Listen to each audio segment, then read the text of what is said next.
Welcome to bird media. నేను మీ పవన్ కృష్ణమూర్తి. చక్కగా ఒక కారు కొనుక్కున్నాం, లేదో బండి కొనుక్కున్నాం, ఒక లారీ, ఒక ట్రక్కు, ఒక వ్యాను, ఏదో కొనుక్కున్నాం. లోన్తో కొనుక్కున్నామా, లేదా ఇంట్లో వాళ్ళతో కొనుక్కున్నామా. ఇన్ జనరల్గా మనం వెనకాల కొన్ని స్లోగన్స్ చూస్తూ ఉంటాం. ముందు కానీ అంటే ముందు విండ్ షీల్డ్ మీద కానీ, లేదంటే టైల్ దీని మీద కానీ లారీలు వెనక రాస్తుంటారు కింద, నన్ను చూసి ఏడవకురా అని చెప్పని. తర్వాత ప్లీజ్ సౌండ్ హార్న్ అని చెప్పి ఉంటుంది. ఇవి కామన్గా కనిపించేది మనకి. ప్లీజ్ సౌండ్ హార్న్, తర్వాత నేషనల్ పర్మిట్ అని, లేదు అంటే ఇది అని. లేదంటే కొంతమంది ఏం చేస్తారంటే ఎవరి మత విశ్వాసాలకు అనుగుణంగా వాళ్ళకి సంబంధించినటువంటి ఆ సింబల్స్ ఇవి వేసుకుంటారు. మామూలుగా హిందువులు అయితే రాముడిదో, కృష్ణుడిదో, లేదంటే అయ్యప్పదో, శివుడిదో, అమ్మవారితో ఏదో ఒకటి పెట్టుకుంటారు. అలాగే పేర్లు ఉంటాయి. ట్రాన్స్పోర్టేషన్ లారీలు అనుకోండి, పైన ఉంటాయి Kanakadurga lorry services, Venkateswara lorry services, Abdullah lorry services, ఇలాగ ఉంటాయి. చాలామంది పెట్టుకుంటూ ఉంటారు. ఇది దేశవ్యాప్తంగా ఉండేటువంటిదే.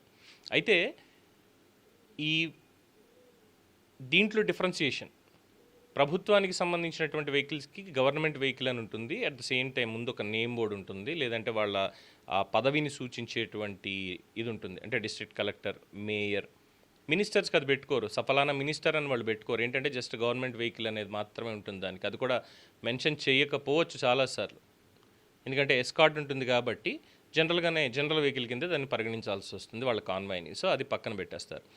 పోలీసుల దగ్గరికి వచ్చేసరికి పోలీస్ అని రాసుకుంటారు.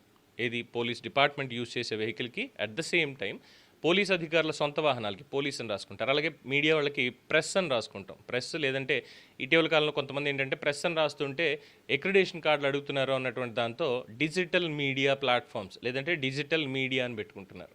ఎందుకంటే డిజిటల్ మీడియాకి అక్రిడేషన్స్ అనేవి చాలా తక్కువగా ఉంటాయి. But we are also part of the journalism and we are also doing good work for the society.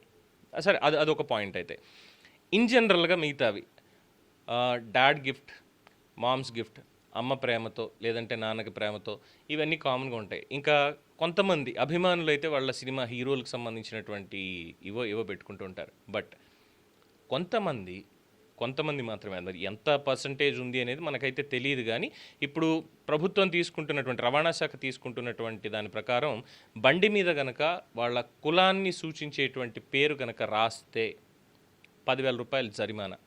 అంటే రాస్తారు. ఇప్పుడు పూర్తి పేరు ఉంది, సపోజ్ నా పేరే తీసుకుంది, పవన్ కృష్ణమూర్తి అని రాసుకున్నానండి. పవన్ కృష్ణమూర్తి, దాని పక్కన సమెక్స్, శర్మో, శాస్త్రో, రాజో, రెడ్డో, రావో, ఏదోటి రాసుకున్నాను. పూర్తి పేరు ఉందనుకోండి, దిస్ ఇస్ మై నేమ్ అన్నట్టుగా ఉంటుంది. కానీ అక్కడ ఎక్కువగా నేను చూసినటువంటి వరకు ఏంటంటే చౌదరీస్ అని రాస్తారు.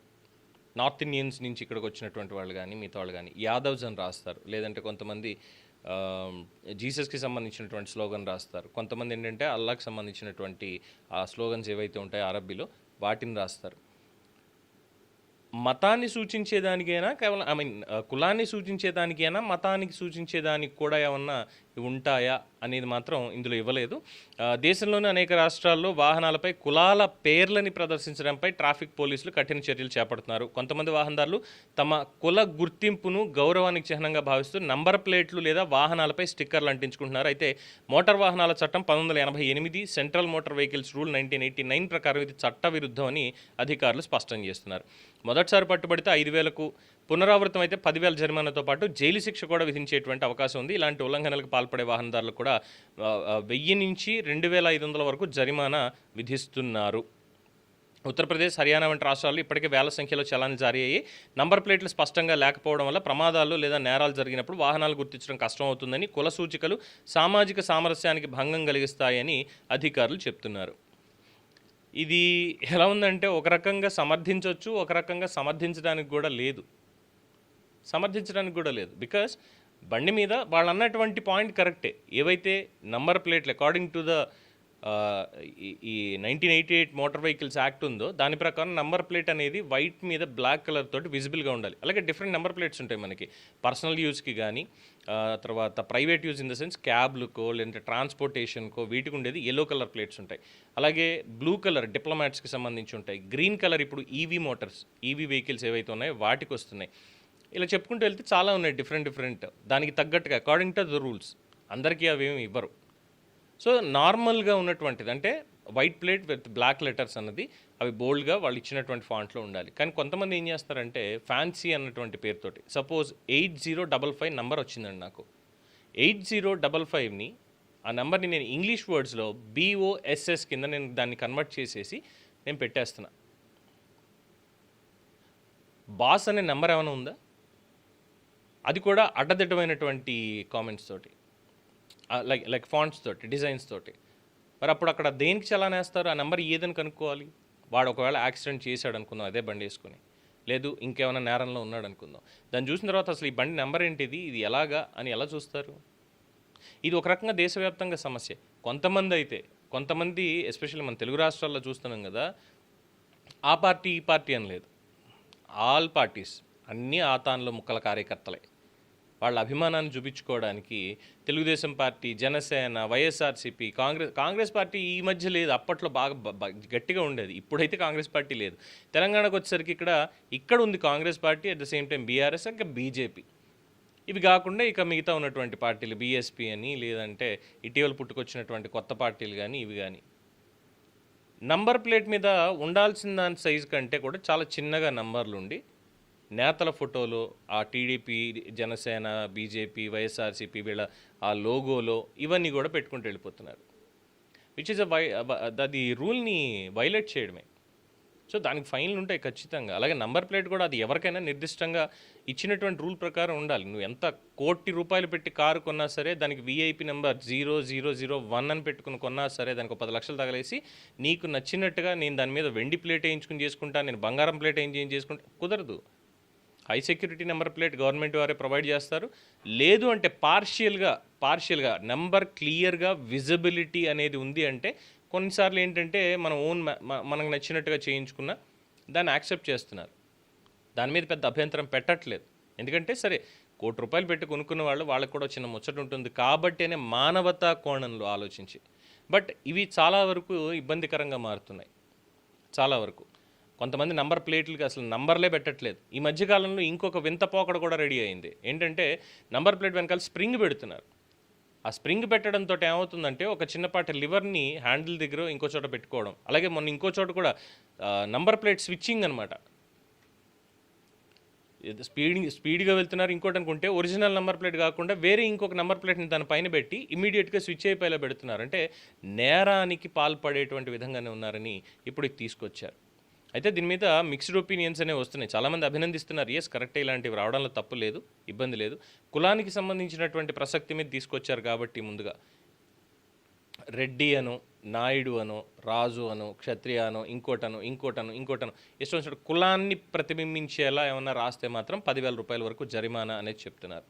అయితే దీని మీద అసలు మీకేంటి అవసరం, నా కారు నేనేంటి అనేది నేను చెప్పుకున్నాను, తప్పే ఉంది అని చాలామంది అడుగుతున్నారు. ఒకటి మరి అలాగైతే పేర్ల వెనక పెట్టుకునేటువంటిది అంటే ఉదాహరిస్తున్నారు పవన్ కళ్యాణ్ నాయుడు, చంద్రబాబు నాయుడు, బుచ్చే చౌదరి, లేదు అంటే జగన్మోహన్ రెడ్డి, రేవంత్ రెడ్డి, చంద్రశేఖర్ రావు, మరి వీటి వెనకాల ఉన్న ఆ తోకలను కూడా తీసేయాలా, అవి కూడా పెట్టుకుంటే ఏమైనా ఫైన్ వేస్తారా అని అడుగుతున్నారు. అవి సర్టిఫికెట్లో కూడా పెడుతున్నారు కదా, అంటే ఇక్కడ ఏం చెప్పదలుచుకున్నారు మీరు అని కూడా వాళ్ళని ప్రశ్నిస్తున్నారు. దీని మీద నాకైతే సమాధానం లేదు. ఎందుకంటే అది ప్రభుత్వ గైడ్లైన్స్ అనుకోవాలా, అది వ్యక్తిగతం అనుకోవాలా తెలియదు. బట్ ఒక రకంగా చెప్పాలంటే నంబర్ ప్లేట్ల ప్రక్షాళన అనేటువంటిది సిస్టమ్ ఎలా ఉండాలో అలాగే ఉండాలి అనేటువంటి దానికి మాత్రం అది సమర్థనీయం. నేర నియంత్రణలో కావచ్చు, అన్నింటిలోనూ ఉపయోగపడుతుంది కాబట్టి. బట్ ఇక ఈ కులం పేరులో లేదంటే దేవుడికి సంబంధించిన కొటేషన్సో లేదంటే ఇంకోటో, ఎస్పెషల్లీ ఆ నెంబర్ ప్లేట్స్ రాయడానికి వీల్లేదు. డెఫినెట్గా వెనకాల అద్దాల మీద రాసుకుంటే అదంతా కూడా దానికి అది ఆర్టీఏ వాళ్ళకి సంబంధం లేనటువంటి ఇష్యూ. మీరు చెప్పిన దాని ప్రకారం వెహికల్కి ఇన్సూరెన్స్ కడుతున్నానా, పొల్యూషన్ సర్టిఫికేట్ ఉందా, నేను లైసెన్స్ హోల్డర్గా ఉన్నానా లేదా, వెహికల్ ఫిట్నెస్ సర్టిఫికేట్ ఉందా లేదా, నంబర్ ప్లేట్ మీరు చెప్పినటువంటి విధంగా అట్ ద సేమ్ టైం పార్షియల్గా మీకు క్లియర్గా విజిబుల్గా వెళ్ళేట్టుగా ఉందా, లేదు మోసపూరితంగా ఉందా, ఇక్కడికి మాత్రమే వాళ్ళకి అక్కడ హక్కు అనేది ఉంటుంది. అట్ ద సేమ్ టైం ఇంకోటి కూడా చెప్తున్నారు, మోడిఫికేషన్స్. నేను సపోజ్ ఒక రెడ్ కలర్ వెహికల్ తీసుకున్నాను, నాకు రెడ్ కలర్ వెహికల్ తీసుకున్నాను కానీ నాకు ఎందుకో నచ్చలేదు, నేను దాన్ని మొత్తాన్ని కూడా మొత్తాన్ని కూడా దాన్ని ఎల్లో కలర్లోకో లేదంటే బ్లూ కలర్లోకో డార్క్ బ్లాక్లోకో లేదంటే పూర్తిగా ట్రాన్స్పరెంట్ సిల్వర్లోకో నేను దాన్ని కన్వర్ట్ చేయించేసుకున్నాను బయట ప్రైవేట్ ఆపరేటర్స్ దగ్గర తీసుకెళ్ళి, which is wrong again, violating the rules.